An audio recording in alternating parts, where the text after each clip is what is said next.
My childhood friend wanted to get a loyalty test done on her fiancé, but it backfired. Now I am marrying her ex-fiancé, and she has ended her friendship with me. I, 27 female, never imagined I'd be in this situation, but here I am. My childhood friend Allison, 27 female, who I've known since we were in elementary school, recently got engaged to a guy named Asher, 29 male. Allison and I have always had a complicated relationship, to say the least. We grew up together in a small town called Millbrook, with a population of barely over 5,000. It was the kind of place where everyone knew everyone else's business, and reputations were hard to shake. Allison and I met on our first day of kindergarten. I was a shy, quiet kid, always trying to blend into the background. Allison, on the other hand, was loud, confident, and demanding from day one.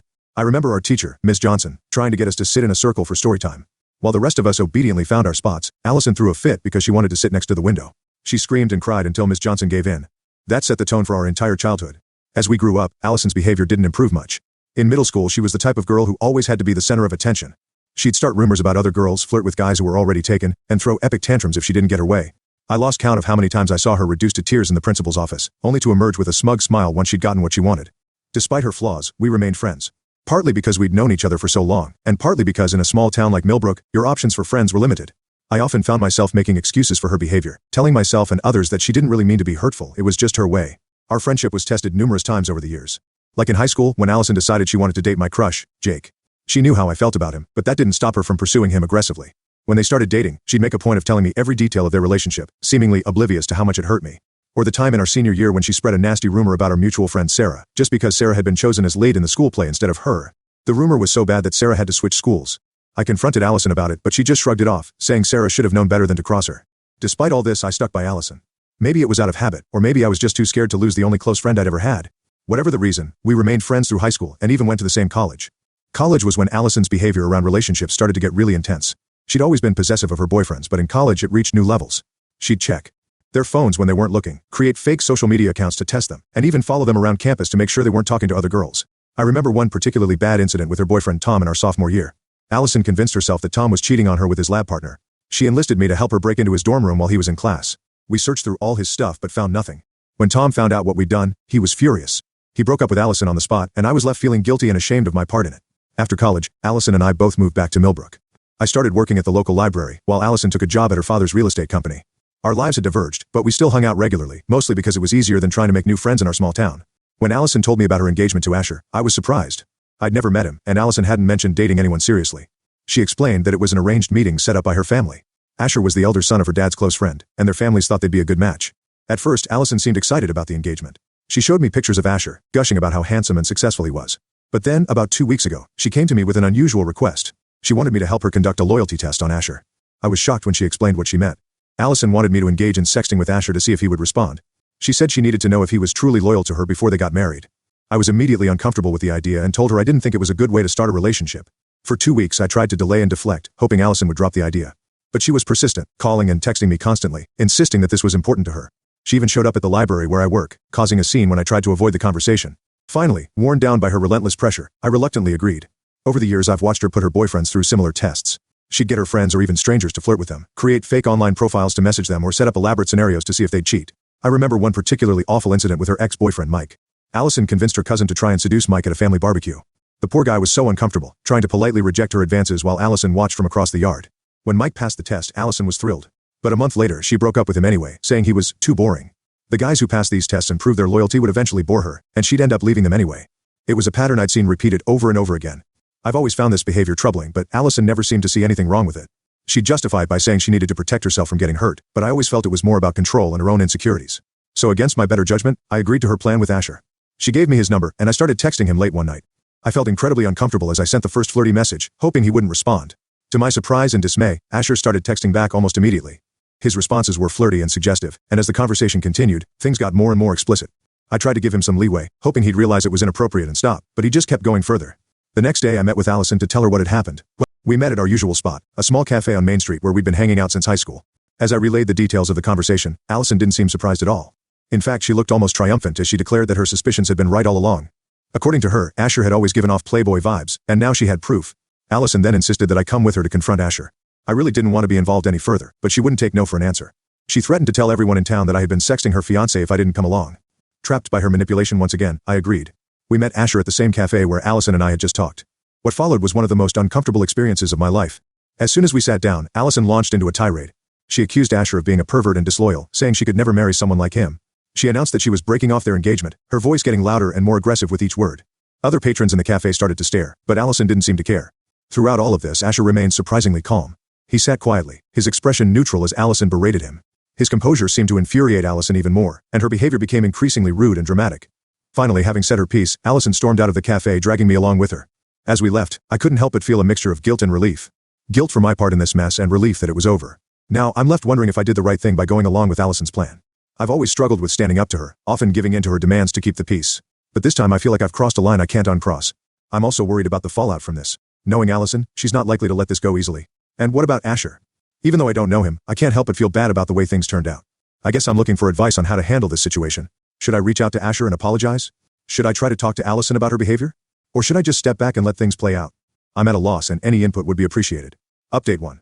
It's been 2 days since the cafe incident with Asher, and things have taken an unexpected turn. I was trying to put the whole mess behind me, spending my days at the library and my evenings binge-watching shows at home to distract myself. But on the second evening, just as I was settling in with a bowl of popcorn and the latest episode of my favorite crime drama, I received a call from Allison. I expected her to be in one of her usual post-breakup moods, perhaps wanting to vent or plan some elaborate revenge scheme. That's how it had always been in the past. I remembered the time she'd broken up with her college boyfriend, Brad. She'd spent weeks plotting ways to accidentally run into him with her new, much more attractive date. It had been exhausting trying to talk her out of her more outlandish plans. But this time, as soon as I picked up the phone, Allison started yelling at me. Her voice was so loud I had to hold the phone away from my ear. She accused me of ruining her engagement with Asher. I was completely taken aback. When I tried to ask what she meant, she just hurled more abuse at me, calling me names I'd rather not repeat, and then abruptly hung up. I sat there staring at my phone in confusion, trying to make sense of what had just happened. My mind raced through possible scenarios. Had Asher somehow figured out that I was involved in the loyalty test? Had he told Allison? But if so, why was she angry at me and not him? After a few minutes of internal debate, I decided to call Asher. I really didn't want to get more involved in this mess, but I needed to understand what was going on. My hand shook slightly as I dialed his number, half hoping he wouldn't pick up. To my surprise, Asher answered and was willing to talk. His voice was calm and steady, a stark contrast to Allison's earlier tirade. What he told me left me speechless. It turns out that on the night of the loyalty test, it wasn't Asher who had been responding to my messages, it was his younger brother. Asher explained that he had been asleep at the time, exhausted from a long day at work. His brother, who was staying with him for a few days, had seen the messages pop up on Asher's phone. Thinking it was a prank or a mistake, his brother had decided to play along. As Asher spoke, I felt a wave of shame and embarrassment wash over me. I remembered the contents of those messages, how explicit they had gotten, and realized I'd been exchanging them with a complete stranger. I apologized profusely for my part in the loyalty test, stumbling over my words as I tried to explain Allison's plan and my reluctant participation. To my surprise, Asher wasn't angry. In fact, he thanked me. He said that this incident had revealed Allison's true nature to him, and now he was certain he didn't want to marry someone who would resort to such tactics. He told me that he'd had some doubts about the arranged engagement from the start, but had been trying to make it work for the sake of their families. As we talked more, I found myself warming to Asher. He was kind and understanding, even in this bizarre situation. He asked about my friendship with Allison, and I found myself opening up about our complicated history. I told him about growing up with Allison in Millbrook, how she'd always been difficult but how I'd stuck by her side out of loyalty and a sense of shared history. I shared stories of her past relationships, the loyalty test she'd conducted, and how she'd always find a reason to end things even with the guys who passed her tests. I told him about the time in high school when Allison had convinced me to help her break into her boyfriend's locker because she was sure he was hiding love letters from another girl. We'd gotten caught and ended up in detention for a week. Allison had broken up with the guy anyway, claiming he was too trustworthy and therefore boring. Asher listened patiently, occasionally asking questions or sharing his own observations from his brief engagement to Allison. As we talked, I realized how much I'd been enabling Allison's behavior over the years, always making excuses for her or giving in to her demands. After our call, I felt a mix of emotions. I was relieved that the truth had come out and that Asher wasn't upset with me. But I also felt sad for Allison. Despite her flaws, she was still my oldest friend, and I knew this situation must be hard for her. Over the next few weeks, I met with Asher a few times. Initially, it was to try and convince him to give Allison another chance. I felt obligated to at least try to fix things. We'd meet at the local park, walking around the small lake as we talked. But Asher was firm in his decision. He said he was grateful for the eye-opening experience and had no intention of continuing a relationship with someone who would test him like that. He talked about wanting a partnership based on trust and mutual respect, something he didn't think was possible with Allison. As we continued to meet and talk, I found myself enjoying Asher's company more and more. He was everything Allison wasn't, kind, thoughtful, and genuinely interested in others. We shared similar interests and values, and I found myself looking forward to our conversations. We discovered we both loved old movies and started having movie nights at the local cinema that showed classics every Wednesday. We'd discuss the films over coffee afterwards, our conversations often lasting late into the night. One day, about a month after the initial incident, Asher surprised me by asking me out on a proper date. We were at our usual cafe and he suddenly got very serious, asking if I'd like to have dinner with him at the new Italian restaurant in town. I was caught off guard and unsure how to respond. On one hand, I was undeniably attracted to him and enjoyed his company. On the other hand, I felt guilty about the idea of dating my friend's ex-fiancé. The small-town girl in me worried about what people would say. After much internal debate, I decided to be honest with Asher. I told him that I liked him too, but I was worried about hurting Allison and complicating things further. Asher understood my concerns but pointed out that Allison had ended their engagement and we were both free to pursue happiness. In the end, I agreed to go on a date with Asher. We decided to take things slow and see where it led. As for Allison, I knew I needed to talk to her about this development. I dreaded the conversation, but I felt she deserved to hear it from me directly. When I called Allison to tell her about Asher and me, her reaction was even worse than I'd anticipated. She screamed at me, calling me a backstabber and a terrible friend. She brought up every mistake I'd ever made, every secret I'd ever told her, using them as weapons against me. She said she never wanted to see or speak to me again and hung up. I was hurt by Allison's reaction, but not entirely surprised. I knew her well enough to expect this kind of dramatic response. Still, it was painful to have such a long friendship end this way. As I navigate this new situation, the end of my friendship with Allison and the beginning of a relationship with Asher, I find myself reflecting on the past and looking towards the future. I'm sad about losing Allison, but I also feel a sense of freedom. For the first time in a long while, I'm prioritizing my own happiness instead of constantly trying to manage Allison's moods and demands. I don't know what the future holds with Asher, but I'm cautiously optimistic. He's shown himself to be a good person, even in difficult circumstances. As for Allison, I hope that someday she'll be able to work through her trust issues and find happiness. But for now, I need to focus on my own path forward. Update 2. It's been a few months since my last update, and a lot has happened. Asher and I have been dating, and things have been going really well. We've gotten to know each other better, and I found him to be everything I could want in a partner: kind, understanding, and supportive. Our relationship has progressed naturally and comfortably. We've fallen into a routine that feels right for both of us. Most evenings, we cook dinner together at his place or mine. Asher's turned out to be an excellent cook, a skill he learned from his grandmother. He's been teaching me some of her old Italian recipes, and I've been introducing him to my family's southern comfort food dishes. On weekends, we often drive to the nearby state park for hikes. It's during these quiet walks in nature that we've had some of our deepest conversations, sharing our hopes, fears, and dreams for the future. I've learned about Asher's passion for environmental law, and he's encouraged me to pursue my secret dream of writing children's books. Last week, on one of our usual hikes, Asher proposed to me. It was a simple, intimate moment, just the two of us on a scenic overlook where we had stopped for a picnic lunch. He didn't have a ring. Instead, he tied a blade of grass around my finger, promising to replace it with a proper ring if I said yes. I was surprised but incredibly happy. After thinking it over for a day, I said yes. We're now engaged and planning our wedding for next spring. However, not everything has been smooth sailing. When news of our engagement spread, Allison went on a rampage. She's been bad-mouthing me to anyone who will listen, painting me as some kind of homewrecker who stole her fiancé. She's even taken to social media, posting long rants about how I betrayed her and ruined her life. One particularly vicious post accused me of having planned this all along, claiming that I had always been jealous of her and had seduced Asher deliberately. She dredged up incidents from our past, twisting them to fit her narrative. The post went viral in our small town, causing quite a stir. It's been hard to see someone I considered a friend for so long turn on me like this. Some of her posts have been truly hurtful, twisting facts and making me out to be some kind of villain. There have been moments when I've been tempted to respond, to defend myself publicly, but Asher has helped me stay grounded.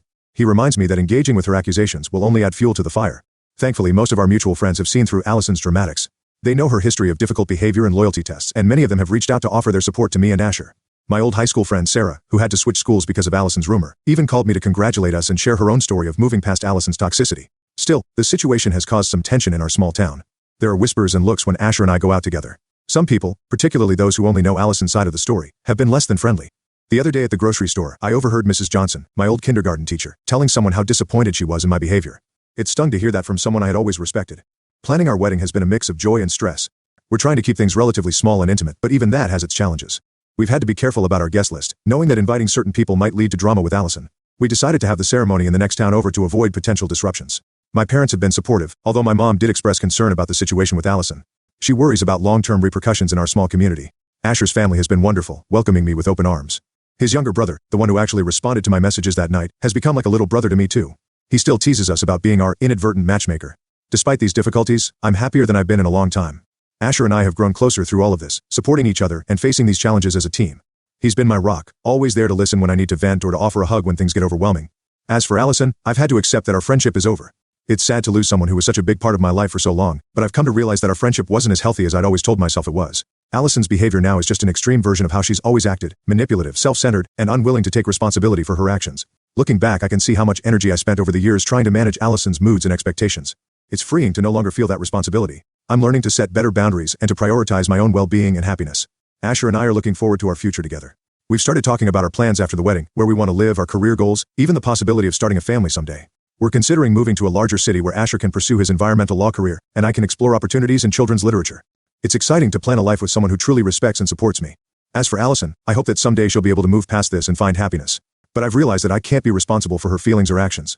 I'm focusing on my relationship with Asher and on building the life we want together. This whole experience has taught me a lot about friendship, love, and standing up for myself. It hasn't been easy, but I'm grateful for where it's led me. I'm looking forward to starting this new chapter of my life with Asher by my side.